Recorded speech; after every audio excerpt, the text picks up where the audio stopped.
Hello everyone. और video start करने से पहले आपको इस चीज के बारे में तो पता ही होगा। Personal income tax. Coming to personal income tax rates, I have two announcements to make for those opting for the new tax regime. जुलाई में जो न्यू टैक्स रिजीम लाया गया था उससे रिलेटेड अभी 1 अक्टूबर को बहुत बड़े चेंजेस होने वाले हैं। चेंजेस में कुछ ऐसे बहुत नए रूल्स और नए एक्ट्स नहीं निकाले हैं। जो रूल्स फाइनेंशियल बिल में न्यू टैक्स रिजीम के साथ आ गए थे उन्हें 1 अक्टूबर 2024 से अप्लाई किया जा रहा है। उन्हीं सारे रूल्स और एक्ट्स के बारे में आज डिस्कशन करेंगे कि क्या क्या चेंजेस 1 अक्टूबर 2024 से आपको न्यू टैक्स रिजीम में दिख जाएगा। टोटल 6 ऐसे चेंजेस हैं जो कि आपको आने वाले समय में दिख जाएंगे। इनमें से मोस्टली चेंजेस में से वही जो नॉर्मल गवर्नमेंट करती है, टैक्स बढ़ा देना, उसके पास और कुछ काम ही नहीं करने के अलावा। सबसे पहला चेंज जो कि आपको दिखेगा वो है एसटीटी, जिसे हम लोग सिक्योरिटी ट्रांजैक्शन टैक्स कहते हैं। सबसे पहला चेंज 1 अक्टूबर से इसी पर ही एप्लीकेबल होने वाला है। एसटीटी का टैक्स ओल्ड डिजाइन में 0.02% लगता था, तो अभी से 0.1% का लगेगा। एसटीटी वो टैक्स होता है जो आपके F&O यानी फ्यूचर एंड ऑप्शंस पर लगता है। Next changes your Aadhaar enrolment number. अब आप बोलोगे कि आधार एनरोलमेंट नंबर, अब इसमें भी कुछ बदलाव है। हाँ भैया, इसमें भी बदलाव है। जो आधार एनरोलमेंट नंबर आप अपने पैन कार्ड एप्लीकेशन और ITR फॉर्म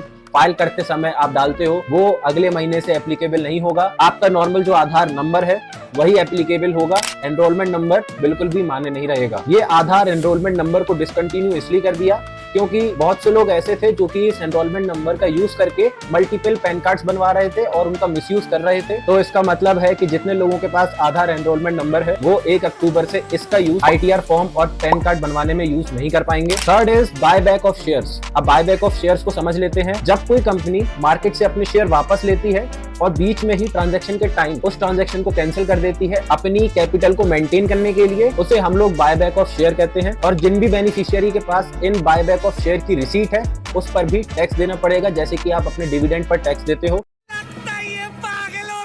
और उम्मीद भी क्या रख सकते हैं फाइनेंस मिनिस्ट्री से। Next up is floating rate bond TDS। आप जब बैंक में पैसे जमा कराने जाते हो उस पर जो आपका इंटरेस्ट आता है यानी जो रेवेन्यू आता है उस पर एक टैक्स लगता है जिसे हम लोग TDS कहते हैं। वैसे ही सेंट्रल और गवर्नमेंट जो बॉन्ड्स आते हैं उन पर एक टैक्स लगता है जिसे हम लोग TDS कहते हैं। अब चाहे वो फ्लोटिंग रेट बॉन्ड हो या फिर नॉर्मल बॉन्ड हो, उन पर 10% का TDS लगने वाला है। अगर आपके सेंट्रल और स्टेट गवर्नमेंट बॉन्ड का रेवेन्यू 10,000 रुपीज से ज्यादा है तभी उस पर 10% का TDS लगेगा। अगर 10,000 रुपीज से कम है तो उस पर TDS नहीं लगेगा। Next up is TDS rate. TDS rates में भी चेंजेस आए हैं और ये आपके लिए बेनिफिशियरी हो सकता है। मतलब पहला ऐसा कोई चेंज दिखा है जिससे हम लोगों का फायदा हो रहा हो। तो आपकी स्क्रीन पर कुछ सेक्शंस शो कर दिए जाएंगे जिन पर 5% का TDS लगता था, उस पर अब 2% का TDS लगेगा। जब आप लाइफ इंश्योरेंस पॉलिसी का पेमेंट करते हो, जब आप लॉटरी टिकट्स पर कमीशन लेते हो, कमीशन या ब्रोकरेज की जब पेमेंट हो रही होती है, payment of rent by an individual और HUF, या फिर किसी भी कोई सम का आप पेमेंट करते हो जो कि आपके पास जमा था, या फिर म्यूचुअल फंड्स का रीपर्चेज पर जो आप पेमेंट करते हो उन पर एक TDS लगता था जो पहले ओल्ड रिजीम में 5% लगता था बट अब 2% लगेगा। The last change that you going to see on 1 October 2024 is direct tax Vivad se विश्वास स्कीम। बहुत ज्यादा ही बड़ा नाम है, मेरे को पूरे 5 का ही लगता है इस पूरे नाम को बोलने में। शायद वो भी नहीं बोल पाया होगा, मुझे नहीं पता। जो CBDT है, अरे यार CBDT का मतलब भी नहीं पता, central board of direct taxes, इन्होंने एक प्रेस रिलीज करी थी जिसमें कि ये जो स्कीम आई है, मैं इसका शॉर्ट फॉर्म बोलूंगा, पूरा नहीं बोल रहा। DTVSB 2024 कहा जा रहा है इसे। इसमें आपके जितने भी पेंडिंग पेटिशंस हैं, जो भी आप पेटिशन फाइल करते हो और वो जुलाई से अभी तक पेंडिंग है आपके, वो आप इस विंडो पर जाके फाइल कर सकते हो। इससे बस एक ही फायदा होगा कि आपकी जो लिटिगेशंस हैं वो कम हो जाएंगी। अब लिटिगेशंस का मतलब भी नहीं पता, गूगल कर लो यार।